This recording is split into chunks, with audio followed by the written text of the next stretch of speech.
Teman-teman semua, selamat datang di kanal ini. Kita akan membicarakan brand unggul. Loh, bertanya, kok masa krisis ini membahas brand? Ya, justru pada masa krisis ini, brand itu sangat dibutuhkan. Kenapa? Brand itu akan merupakan sarana di mana produsen dan konsumen bisa saling mempercayai. Produsen dengan segala cara, dengan segala kemampuannya membuat suatu produk dan brand yang bermutu yang mampu memberikan solusi kepada berbagai segi, berbagai hal-hal kecil dalam hidup konsumen. Dan konsumen ketika dia berpengalaman dan dia bermuas, dia puas, maka jadilah brand itu merupakan tempat di mana konsumen itu percaya kepada produsen dan di mana produsen bisa membangun kepercayaan konsumen melalui brandnya. Kita tidak akan mendefinisikan brand itu apa, tetapi kita akan membahas bagaimana brand itu muncul, bagaimana brand itu dikembangkan, bagaimana gagasan brand itu digali. Jadi tema kita adalah dari hati kembali ke hati. Bisnis sebetulnya dari konsumen, berawal dari konsumen dan berakhir dari konsumen. Sesungguhnya dari hati konsumen artinya kita gali apa-apa yang di dalam hati konsumen, kemudian kita kembalikan ke dalam satu tawaran yang dikemas melalui brand, sehingga kembali lagi ke hati mereka dan kena di hati mereka. Jadilah brand itu merupakan bahagian tak terpisahkan daripada kehidupan sehari-hari konsumen yang kita sasar.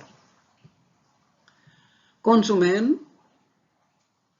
pasti memiliki hal-hal yang mereka inginkan solusinya. Ya, itu mereka memiliki tantangan, sesuatu yang kurang. Jadi misalnya kalau ada satu produk, dia merasakan kekurangan-kekurangan atau dia merasakan ada sesuatu yang belum ada di pasaran atau yang ada sekarang ini belum memuaskannya dengan sebaik-baiknya. Kemudian juga mereka atau konsumen itu memiliki tujuan. Tujuannya bermacam-macam. Misalnya kita contohkan saja pasta gigi. Barangkali tentunya tantangannya atau kekurangannya adalah ya giginya menjadi belum bersih dengan satu pasta gigi tertentu atau mulutnya belum begitu wangi dengan pasta gigi tertentu. Nah, tujuannya apa? Lagi-lagi contoh pasta gigi, tujuannya kan bukan hanya sekadar untuk mempunyai gigi yang bersih dan mulut yang wangi, akan tetapi untuk mampu menampilkan diri dengan percaya diri sehingga dia bisa tersenyum lepas. Pertanyaannya adalah untuk kategori-kategori yang Anda ingin masuk, yang Anda ingin bermain di sana, apa tantangan-tantangan khusus yang mereka hadapi. Begitu pula kita harus menggali apa saja tujuan-tujuan tertentu yang belum tercapai dengan tawaran yang ada sekarang. Dan untuk lebih pastinya, kita harus mendefinisikan masalahnya sehingga kita bisa mencari solusi-solusi yang kreatif dan inovatif. Atas dasar solusi yang kreatif dan inovatif ini, kita ciptakanlah, kita kembangkanlah yang namanya tawaran nilai. Nilai secara sederhana adalah sesuatu yang mampu memenuhi kebutuhan konsumen, yang mampu membantu mereka memuaskan keinginan mereka, dan membantu mereka mencapai tujuannya. Itu adalah nilai. Jika sesuatu itu atau brand itu misalnya pasta gigi XYZ itu mampu membersihkan giginya dengan sebersih-bersihnya dan memberikan bau wangi terhadap mulutnya sehingga tujuannya untuk bisa senyum dengan bebas dan percaya diri, maka berarti memang pasta gigi itu memberikan nilai bagi dia. Itulah yang akan kita rumuskan dalam tawaran nilai untuk kategori produk di mana kita akan memasukinya ataupun sekarang kita berada di dalamnya.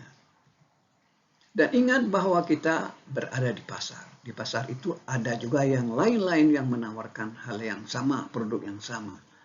Makanya yang kita harus cari adalah sesuatu yang unik.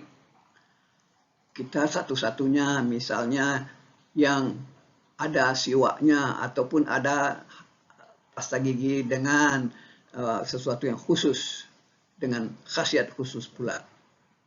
Dan tentu sesuatu yang disukai oleh konsumen.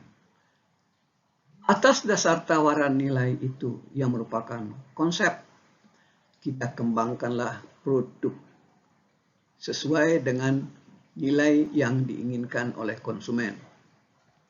Kemudian kita tawarkan pula brand. Brand dalam hal ini adalah mengemas nilai yang kita tawarkan itu tadi. Nah, dengan demikian produk kita yang dikemas dengan brand itu memberikan suatu atribut berwujud. Jadi misalnya atributnya adalah membersihkan gigi dengan sebersih-bersihnya. Kemudian brand itu memiliki simbol, lambang yang akan menggambarkan tentang kebersihan, tentang kesehatan barangkali.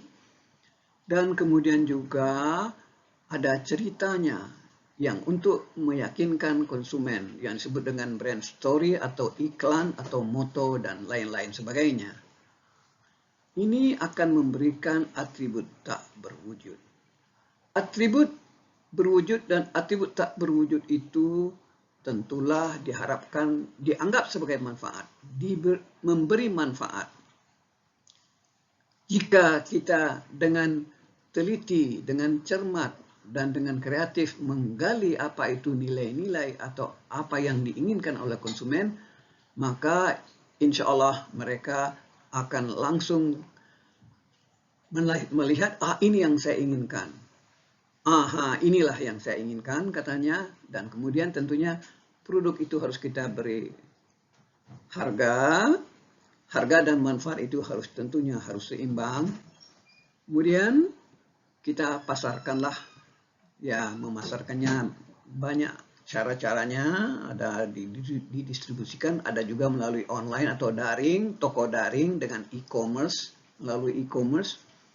Itu bisa juga dengan secara tradisional, kita distribusikan ke gerai-gerai dan kembali lagi ke konsumen.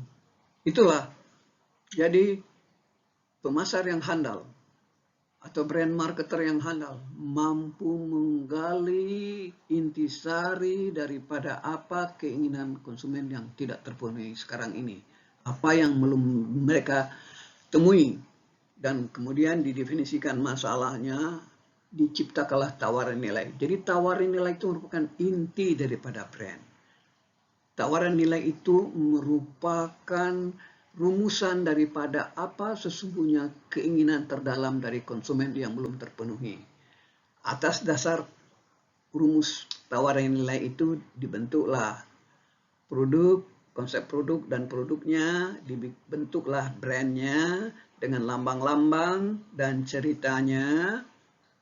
Itulah suatu siklus daripada pengembangan brand unggul. Brand unggul itu apabila memang dari hati konsumen kembali lagi ke hati konsumen dengan asyik. Silakan ikuti sesi kedua di mana kita akan membahas kenapa memang sekarang ini dibutuhkan brand dan bagaimana krisis ini mengubah sikap, mengubah perilaku, dan juga merubah tata nilai konsumen. Terima kasih atas perhatiannya. Silakan like dan subscribe ya. Terima kasih. Sampai next session. Insya Allah kita akan datang 2 kali seminggu, Senin dan Kamis. Terima kasih atas perhatiannya.